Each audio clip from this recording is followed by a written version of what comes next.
Our opening words come from us by Thomas Rhodes. All of us are beautiful.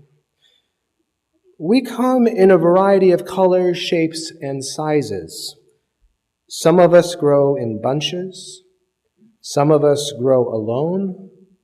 Some of us are cupped inwards, and some of us spread ourselves out wide. Some of us are old and dried and tougher than we appear. Some of us are still in bud. Some of us grow low to the ground, and some of us stretch towards the sun. Some of us feel like weeds sometimes. Some of us carry seeds sometimes. Some of us are prickly sometimes. Some of us smell. And all of us are beautiful. What a bouquet of people we are.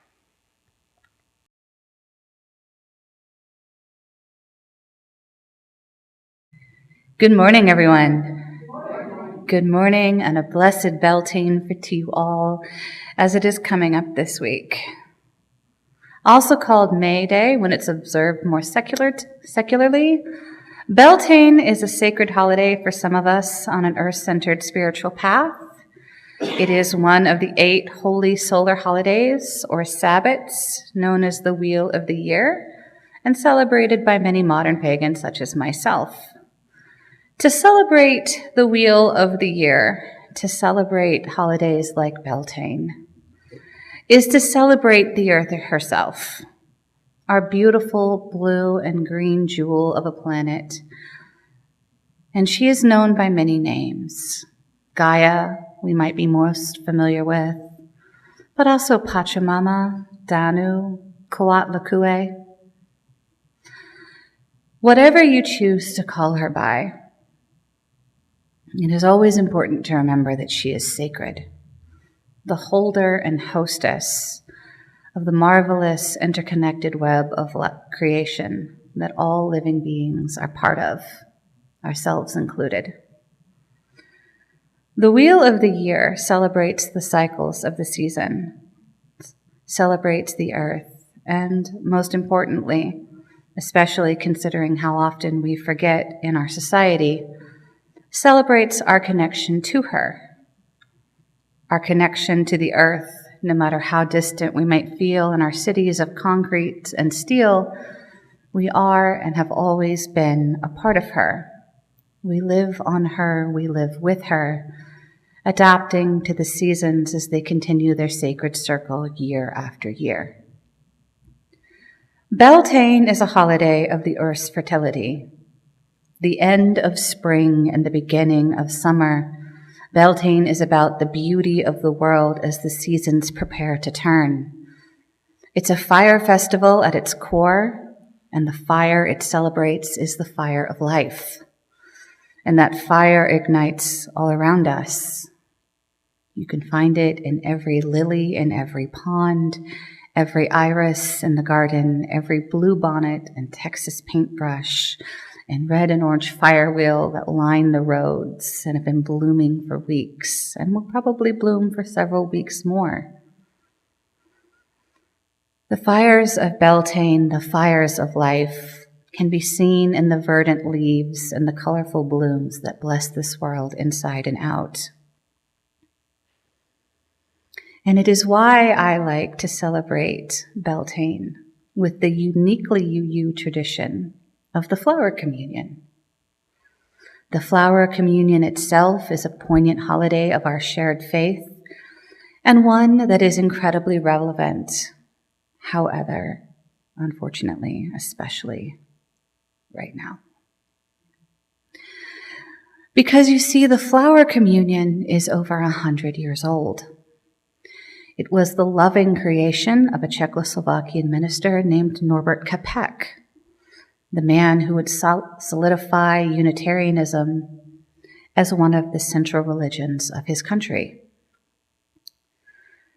Minister Capek was a visionary.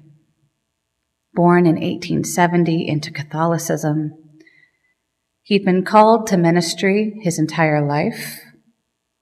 But when he entered seminary as a Roman Catholic, he quickly became disillusioned with the rigidity and stagnation of spirituality within the Roman Catholic Church. Instead, he switched to the Protestant faith of baptism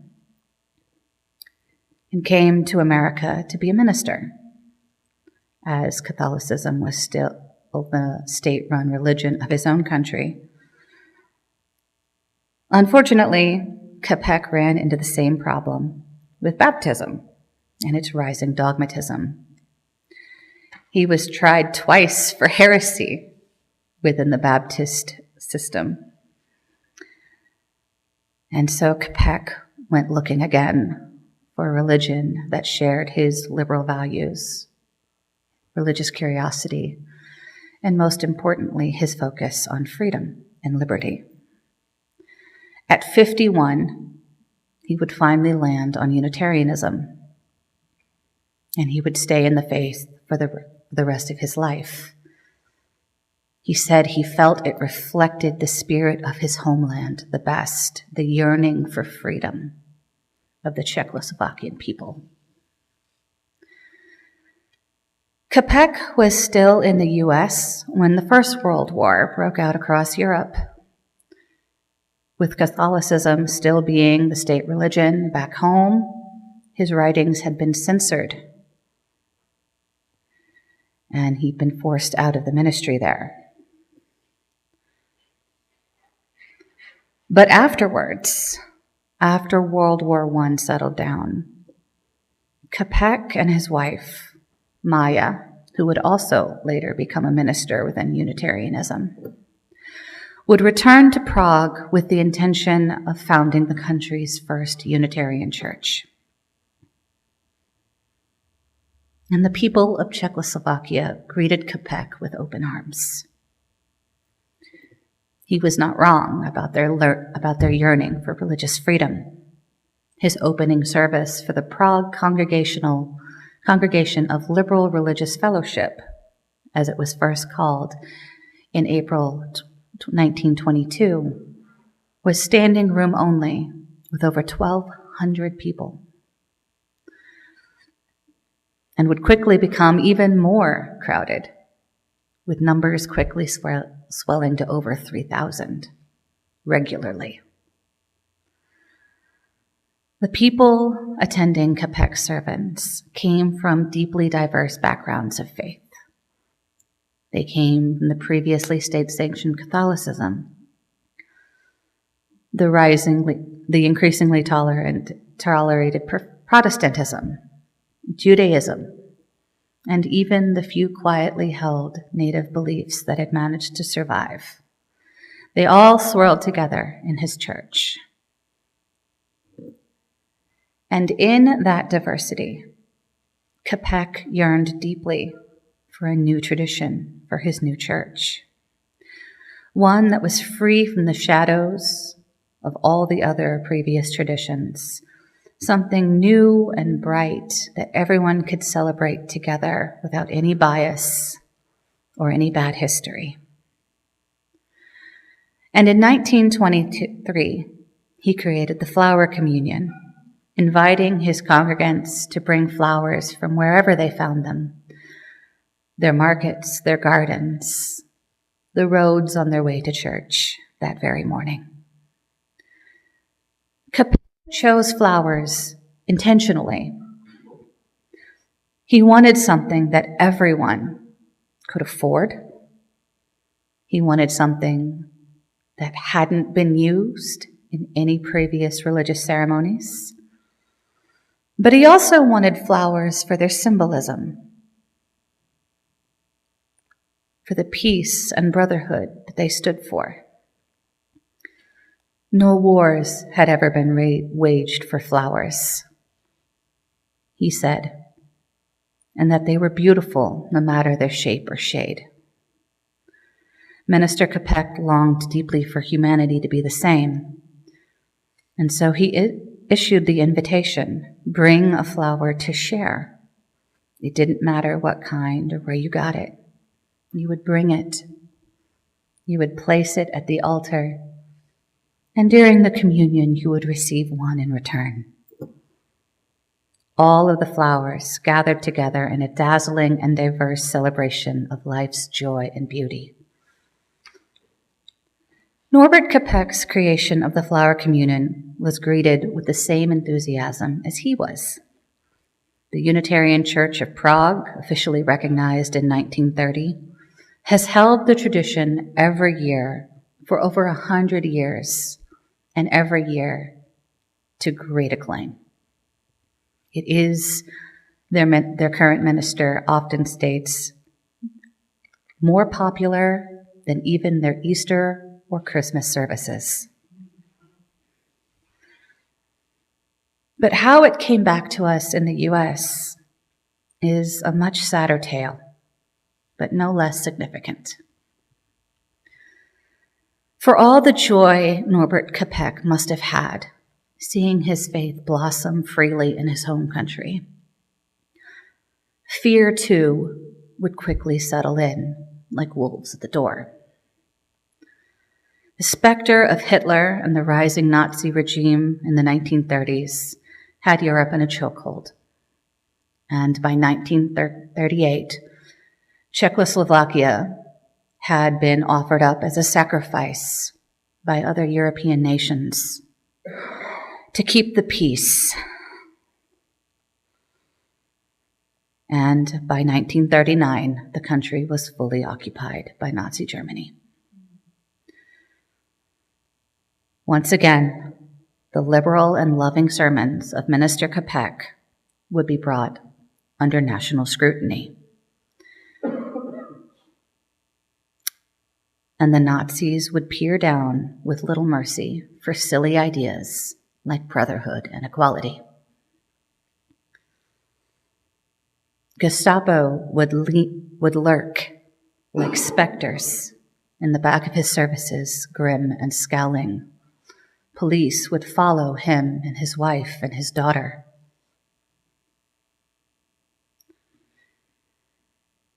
Capek refused to leave. Capek refused to stop preaching. He could have left. He could have escaped. The American Unitarian Association wrote to him in 1939, offering him a paid minister position, urging him back to the safety of the United States. Capek refused immediately, polite but firm, asserting that he could not leave his people in that moment, no matter what sufferings might come. And unfortunately, come they did. The protests in Prague that followed the German occupation were massive, and Minister Capek was, of course, among them. On a following Sunday, he declared from his pulpit that we Czechs are becoming the backbone of the history of humanity, and today we are the only nation in the whole of Europe that is ready to resist oppression.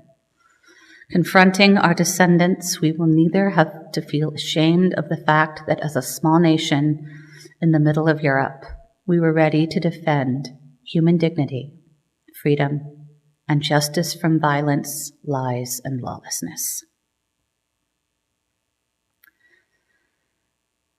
In 1941, Norbert Capek would be dragged before a judge accused of treason. His supposed crime at the time was listening to foreign broadcasts from the BBC and other news sources on his radio, which had been a gift to the church. It was a capital offense under Nazi rule and one worthy of the death penalty. In 1942, after months in prison, a judge finally ruled him innocent, citing that all the evidence the Gestapo presented came from his sermons and activism. And honestly, that had been consistent for years. The local Gestapo did not care, and personally overrode the judge's orders. He had Capek sent directly to Dachau, the infamous concentration camp, and specifically noted on the orders that his return was unwanted. And Norbert Capek would never return, and indeed would be executed in Dachau's gas chambers within the year. It would be his wife, Maya, again, a minister, one of the first women ordained in the Unitarian Church of Czechoslovakia, that would bring the tradition of the flower communion back to the U.S. when she returned after the war. But despite being sent to the death camp, Capek would never give up. He would spend his last months ministering to everyone in the camp that he could, still and always preaching his message that the Nazis had deemed so dangerous. The message that religion can never die because human beings cannot be but religious, regardless of the form of their religion. Religion should, before all else, provide that inner harmony, which is the precondition of strong character, good health, joyful moods, and a victorious creative life. The message that every person is an embodiment of God, and in every one of us, God struggles for higher expression. These words that he wrote, the Nazis hated them. And I imagine that our own current administration would hate them as well. Because it is doing its damnedest, if you will forgive my tidbit of profanity. It is doing its damnedest to follow the Nazi rise to power like a personal playbook. Because today we see the same chilling actions in our country that Capek saw in his. The stripping of religious and personal liberties that our citizens cherish. Offering women money and medals for having more children, even as they deport underage U.S. citizens. A registry for people with disabilities.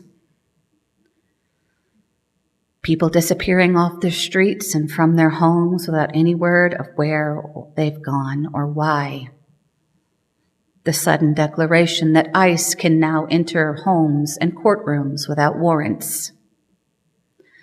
Detainment centers where prisoners might go for weeks or even months without legal counsel or due process, if they get them at all. People being stripped of citizenship, legal residence being deported, deportations to lethal internment camps, always in other countries. Anyone with a decent understanding of this part of history can see the parallels, and it's a chilling realization to make, especially of your own home and of your own people.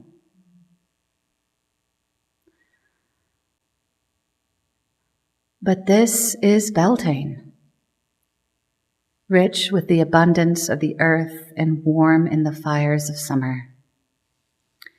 This is the flower communion, sweet with the perfume of blossoms and welcoming with the love we share with one another. Norbert Capek, the creator of the flower communion, might have died in Dachau, but he died never having lost hope and never having given up the fight. Instead, his fellow prisoners rallied to his message, some even managing to steal away a few of his writings, to return them, if not him, to Prague after the war. A fellow prisoner, a Catholic priest, would later proclaim that Capek had achieved his greatest ministry there among the despairing, who lived in the very shadow of death. Without him, we could not have endured. Despair might be all around us, but we too can endure. For flowers are also all around us still, We can blossom like them, like the fragile snowdrops that rise from the cold winter to meet the first warm breath of spring, like the yellow roses tended carefully in gardens, promising hospitality and friendship, like the purple thistles that bloom defiantly, no matter how many times you pluck them, sharp, prickly, and impossible to destroy. So too do we endure to celebrate the flowers that Capek chose to symbolize peace and brotherhood. So too do we endure to celebrate the flower communion. And today, for the flower communion, we have many blossoms on our altar. And now is the time that I invite you all to come up and choose a blossom of your own to bring you hope to take home with you, as a reminder that no matter how dark times might be, we can always fight and we can always endure. Because no matter the darkness, no matter the chill, love and humanity are still there waiting for us. Come up and get a flower. We've got daisies, we've got gerbera, we've got fire wheels. I hope you all enjoy your flowers, and please feel free to come up and get some more after the service. But as we close this year's communion, I want to leave you with one more quote from Norbert Capek. A quote about his belief in his church and his faith. The church's task must be to place truth above any tradition, spirit above any scripture, freedom above authority, and progress above all reaction. As you leave here today with your flowers, may the fires of Beltane bring you the light of truth and wisdom, the warmth of compassion and empathy, and the blossoms of peace and hope. Blessed be. Our closing words come to us from Richard Gilbert, for the flowers have the gift of language. Speak, flowers, speak. Why do you say nothing? The flowers have the gift of language. In the meadow they speak of freedom, creating patterns wild and free as no gardener could match. In the forest they nestle snug carpets under the roof of leaf and branch, making a rug of such softness. At end tip of branches they cling briefly before bursting into fruit sweet to taste. Flowers, can you not speak joy to our sadness and hope to our fear? Can you not say how it is with you that you color the darkest corner? The flowers have the gift of language. At the occasion of birth, they are buds before bursting. At the ceremony of love, they unite two lovers in beauty. At the occasion of death, they remind us how lovely is life. Oh, would that you had voice, silent messengers of hope. Would that you could tell us how you feel arrayed in such beauty. The flowers have a gift of language. In the dark depths of a death camp, they speak to the light of life. In the face of cruelty, they speak of courage. In the experience of ugliness, they bespeak the persistence of beauty. Speak, messenger, speak, for we would hear your message. Speak, messengers, speak, for we need to hear what you would say. For the flowers have the gift of language. They transport human voice on winds of beauty. They lift the melody of song to our ears. They paint through the eye and hand of the artist.